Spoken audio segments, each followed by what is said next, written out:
Hai, ketemu lagi di Brand Hunter Talk. Kali ini kita kedatangan tamu yang sangat keren, seorang anak muda, owner, co-founder dan CEO dari Titipku, Mas Henry Suharja. Selamat pagi, Mas Henry. Halo, pagi Mas Ardi. Terima kasih sudah datang ke Brand Hunter Talk dan berbagi di sini. Ya, thank you Mas untuk undangannya. Semoga nanti kita ngobrol-ngobrolnya ini bisa bermanfaat ya buat teman-teman yang nanti mendengarkan atau menonton sesi ini. Ya, pagi ini saya akan berbincang dengan Mas Henry Suharja untuk bercerita tentang kurang lebih 4-5 tahun lalu Mas Henry membangun Titipku, sebuah marketplace yang memang spesifik ditujukan untuk membantu UMKM, di mana Titipku ini marketplace asli Jogja, tetapi coverage areanya sudah sampai ke nasional dan sudah ratusan ribu user yang tergabung ke dalam Titipku. Nah, Mas Henry, apakah boleh diceritakan dulu sebenarnya panggilannya, kenapa sih akhirnya membuat Titipku? Apakah karena opportunity dari startup itu pada waktu itu sangat besar, ataukah memang punya punya panggilan lain untuk menyelesaikan problem UMKM di pemasaran atau bagaimana, Mas Henry? Ya, kalau boleh saya cerita sedikit ya. Jadi 4 tahun lalu ketika saya lulus dari UGM, itu saya main ke Jakarta. Di sana saya ketemu dengan Pak Ong ya.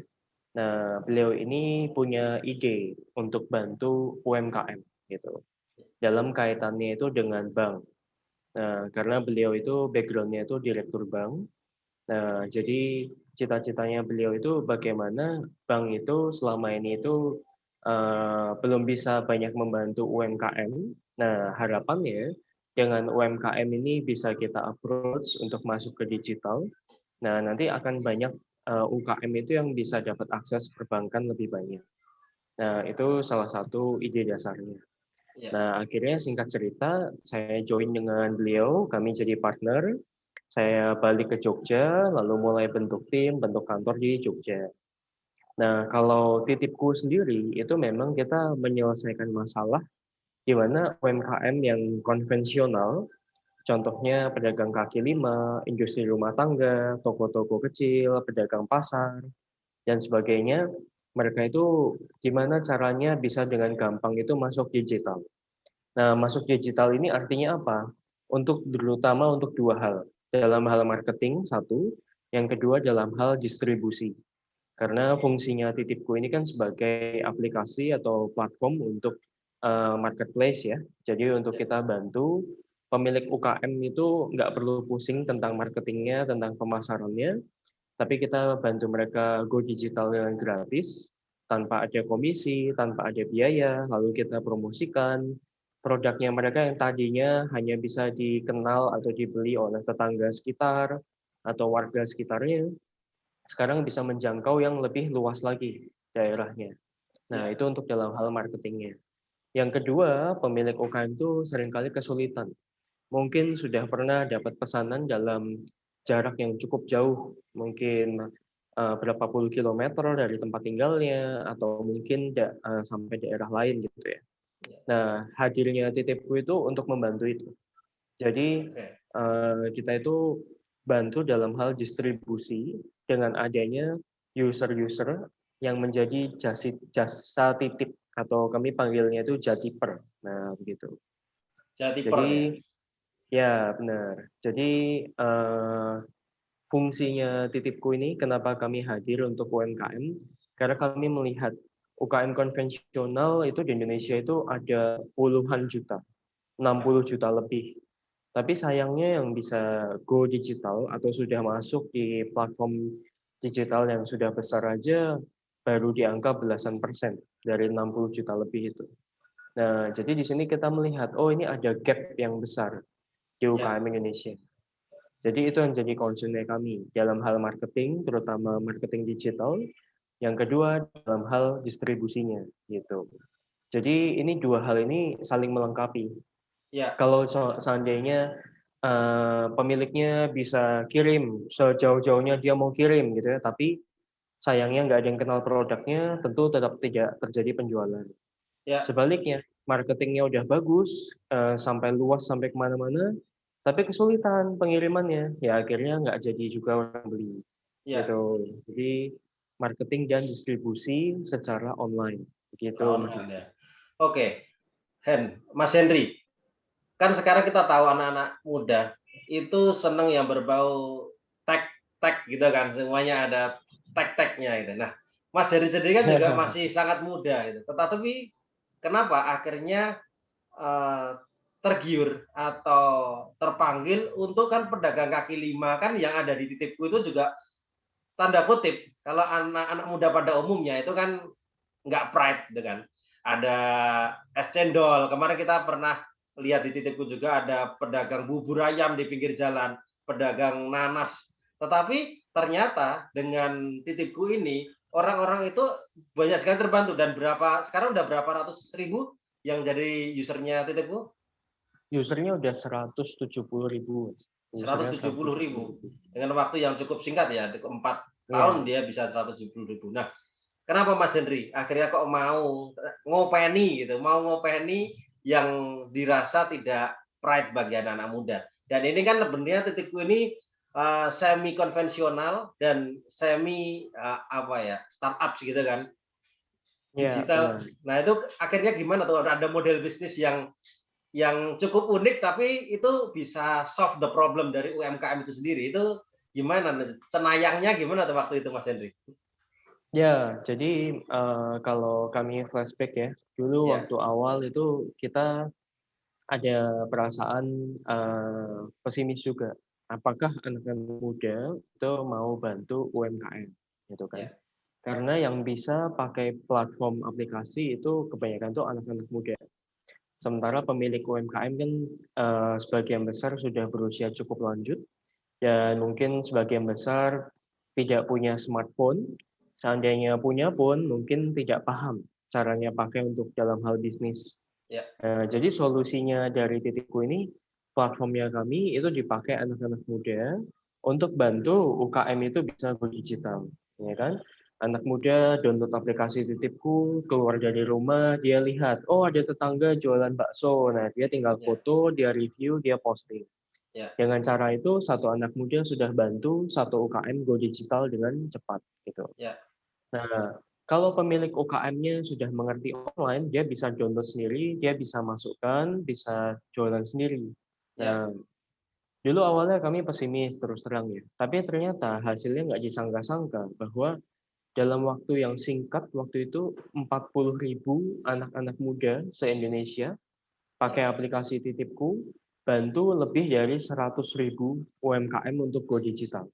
ya. Nah, jadi hanya hitungan bulan itu hanya hitungan 4-5 bulan mencapai Oke. angka itu.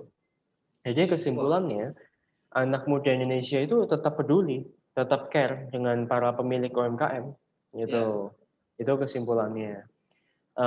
Lalu juga kita senang juga ngelihat bahwa ternyata, ketika ada transaksi yang mulai terjadi gitu ya, ya, warga Indonesia itu kita tahu bahwa memang produk lokal atau produk UKM itu, UKM kita ini bisa maju ya kalau kita beli produknya, gitu. betul. Jadi ternyata kita happy juga, dukungan dari masyarakat itu, juga jadi pembeli gitu ya. Mereka melengkapi kebutuhan hariannya untuk rumah masing-masing, itu dengan pakai Titipku gitu.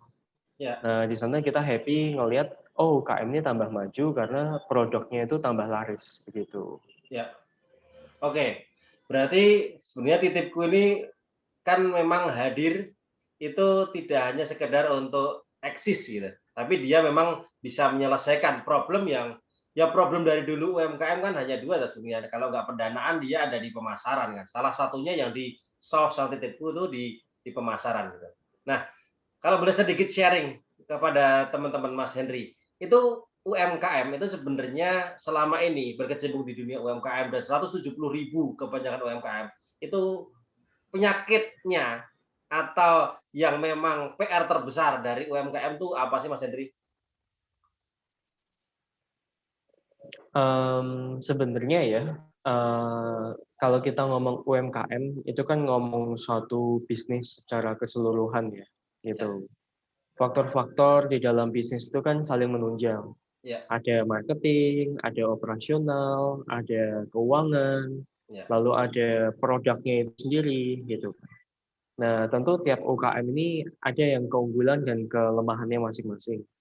Tapi kalau dibilang memang secara keseluruhan ya, kami punya 4 ya, 4 masalah yang itu tuh curhatan. ya, Curhatan para pemilik UKM ke titipku. ya, Satu itu memang modal usaha, tadi yang hmm, sudah Mas Ardi singgung ya. ya, Jadi pemilik UKM itu kesulitan. Mereka itu sebenarnya banyak yang produknya itu sudah laris tuh. Jadi jangan dikira bahwa UKM itu nggak laris tuh nggak. Banyak yang hmm, udah laris, tapi mereka ini untuk membesarkan usahanya ya, itu butuh modal. Tapi sayangnya mereka ini nggak bisa dapat pinjaman atau kredit dari bank seperti itu. Itu ya, satu. ya, Karena apa? Karena kekurangan di bagian kelengkapan dan sebagainya nih. Nah, ini menyangkut tadi nomor satu ini menyangkut ke hal kedua ya, dalam hal kaitannya operasional, terutama dalam hal pembukuan atau keuangan itu ya. ya, Nah, ini kelemahan yang disorotin gitu. Produknya laris, setiap hari habis, tapi karena nggak pernah punya catatan keuangan, ya orang-orang nggak bisa bilang bahwa dia terbukti memang laris. Nah, seperti ya, itu contohnya. betul. Gitu. Jadi, lalu juga kaitannya dengan operasional ya. Mhm, Pemilik UKM itu, sayangnya nih ya, di Indonesia ini banyak sekali yang memang, tidak dibangun sistemnya. ya, Jadi, pemiliknya atau bosnya ya, kita ngomong juragannya gitu tuh, ya, masih jaga sendiri.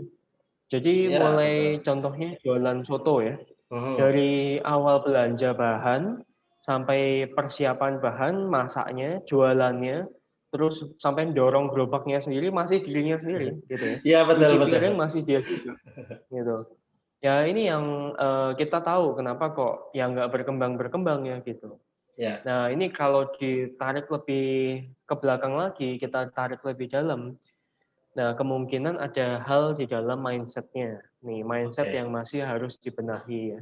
Ya, Kalau menurut saya fungsi bisnis ya, baik itu marketing, operasional, keuangan, hmm, atau produk, pengembangan produk ya, semua itu hal yang tidak susah untuk dilakukan atau dikembangkan. ya, Tapi yang susah itu memang pola pikir ya, atau mindset-nya ini dulu yang harus dibenahi. Saya rasa kalau seandainya pemilik itu punya keinginan, punya kesadaran bahwa usaha saya ini, saya punya satu gerobak aja, itu ternyata bisa laris loh. ya, Bayangkan kalau saya punya 10 cabang atau 10 gerobak gitu ya. Nah, oke, karena udah punya keinginan itu PR keduanya kan berpikir ya, gimana nih dari satu gerobak bisa jadi 10 gerobak. Nah, itu dia caranya bagaimana gitu kan. Kan nggak mungkin saya dikalikan 10 gitu ya. Nah, hmm, jadi artinya membutuhkan sistem itu di sana gitu ya. ya, Di mana 10 gerobak tapi tetap semuanya laris, semuanya tiap hari habis, dan juga semuanya itu bahan, kualitas rasa. Nah itu dia, itu menyangkut sistem, itu menyangkut standar gitu ya. ya. Jadi ada namanya itu SOP gitu ya, standar yang harus diterapkan untuk dalam supaya bisa bisnisnya itu diduplikasi. Kalau Oke. dia tadinya itu punya satu gerobak dan 10 gerobak, kalau dia jualan soto rasanya masih sama atau enggak gitu ya. Ya, betul, betul. Karena kalau nanti beda-beda akhirnya ya udah ya, pembelinya udah kabur duluan ya. Yang tadinya mungkin satu gerobaknya aja laris, bisa jadi malah satu gerobaknya aja juga udah nggak laku gitu. Ya, betul. Gitu. Memang harus Itu ada Mas Ardi ya. kontrol yang jelas ya. Dan sistem tadi menjadi isu juga bagi UMKM dan mindset itu betul sih ya. Karena memang mindset sebagai seorang pedagang dengan entrepreneur itu memang agak agak berbeda. Mas Hendri, mungkin last question ya. Boleh sharing ke teman-teman ini mungkin agak melenceng dari UMKM. Untuk teman-teman entrepreneur muda gitu, yang memang sekarang mengeluh-elukan untuk dapat investor. Nah, boleh nggak sedikit share tips untuk bagaimana sih akhirnya dapat apa ya, mendapatkan seorang investor dan dipercaya oleh investor itu gimana sih Mas Hendri? Oke, kalau saya bilang ya, kalau seandainya ini ada 2 hal ya, Ya, ada 2 hal yang 2 sisi yang berbeda. Satu sisi ya, ketika kita itu dapat kesempatan ya, ibaratnya itu satu momentum ya, satu kesempatan, lebih baik menurut saya ya, ketika kita dapat penawaran orang dan kita melihat, oh ini sebuah potensi yang besar, yang bisa membawa kita itu maju lebih jauh lagi. Nah, lebih baik untuk sementara katakan ya. Jadi ketika momentum itu datang, ambil dulu. Ya, mhm, baik Pak, saya siap Pak, gitu. Lalu setelah itu kita pikirkan, gimana caranya itu terwujud. ya, Nah, itu ibaratnya kalau ada momentum yang datang. Nah, ya, jadi kebanyakan orang itu nggak berani. Kebanyakan oke, orang itu mundur duluan. mhm, Waduh, saya nggak bisa. Lebih baik saya terus terang aja, lebih baik saya pulang aja, gitu ya. Ya hidup segini-segini aja ya sudah, gitu kan. Nah, itu yang pertama. Tapi ada cara yang kedua. Nah, ya, ini cara yang berbeda. Ya, cara yang berbeda ini kalau kita punya bisnis atau kita punya pekerjaan apapun ya, ketika kita memang melakukan itu dengan sebaik mungkin ya, sampai memang kita dengan berdiri dengan kaki sendiri, ibaratnya kita jalan sendiri aja itu bisa bagus ya. Nah, artinya bisnis kita itu orang itu ngelihat bahwa oh memang ini anak muda ini tuh punya hati di situ. Anak muda ya, ini tuh memang, full time di situ. Anak muda ini memang melakukan semuanya dari hal yang besar sampai kecil tuh bagus. ya, Nah, di situ ya, di situ yang terjadi adalah, orang itu memberikan dana atau investasi itu sebenarnya adalah kepercayaan. Selain, orang itu memberikan dana karena melihat bisnisnya bagus, tapi orang tuh melihat karena kepercayaan atau trust gitu ya. ya, Karena kan sebenarnya semua bisnis itu kaitannya dengan trust, gitu kan. betul, ya, Nah, jadi hati-hati menjaga nama baik ya. Walaupun kita masih muda, harus hati-hati karena harus berpikirnya sampai seumur hidup gitu loh, jangka ya, panjang gitu. ya, Jangan melakukan hal-hal yang tidak perlu gitu ya. Jangan melakukan hal-hal yang bisa mencelakai diri sendiri, bisa merusak nama kita, nama keluarga gitu ya. ya, Karena sekali aja nama baik itu hilang, yaitu selamanya orang nggak ada percaya lagi. Ketika trust-nya udah hilang, mau bisnis kita itu sebagus apapun, ya sudah, orang akan say no gitu loh, seperti ya, itu. betul, Nah, jadi yang poin kedua adalah nama baik, dan yang itu tadi, melakukannya itu dengan sepenuh hati. Karena saya rasa ya, kalau kitanya sepenuh hati di sana, bisnis itu akan berjalan, berkembang dengan sendirinya, ya, gitu. Kita kita semua ya, baik saya, Mas Ardi, atau teman-teman sekalian yang menonton ya, pasti tahu bahwa ada saja bisnis-bisnis yang kita bisa merasakan bahwa pemiliknya atau pengelolanya itu setengah-setengah. ya, Contohnya nih, kalau kita itu pergi ke mall misalnya ya, kita ngerasakan ada mall yang kita tuh favorit, ada mall yang menurut kita tuh nyaman gitu. Kita itu pergi ke sana nggak bosen-bosen. mhm, Padahal itu mall yang sudah puluhan tahun gitu, seperti itu ya. Sementara ada mall-mall baru, tapi di sana mall-mall baru itu kita nggak merasa nyaman.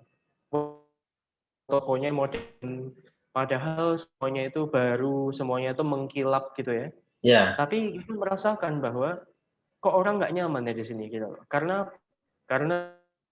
mall yang pertama itu tadi dia mengelolanya sepenuh hati. Yang kedua itu enggak gitu.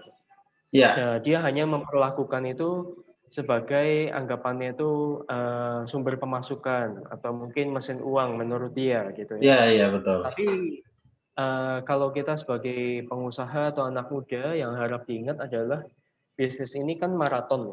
Jadi bisnis ini tuh bukan sprint. ya, Jadi kalau kita itu berprinsipnya itu sprint, kita menang cepat gitu ya, ya itu nggak akan tahan lama, gitu. betul, Karena orang melihat bahwa kamu tidak hidupmu di sini. Nah, sementara kalau memang kita tahu bahwa, wah ini 30 tahun ke depan, bisa 50 tahun, bisa kalau bisa 100 tahun ke depan, sampai kita udah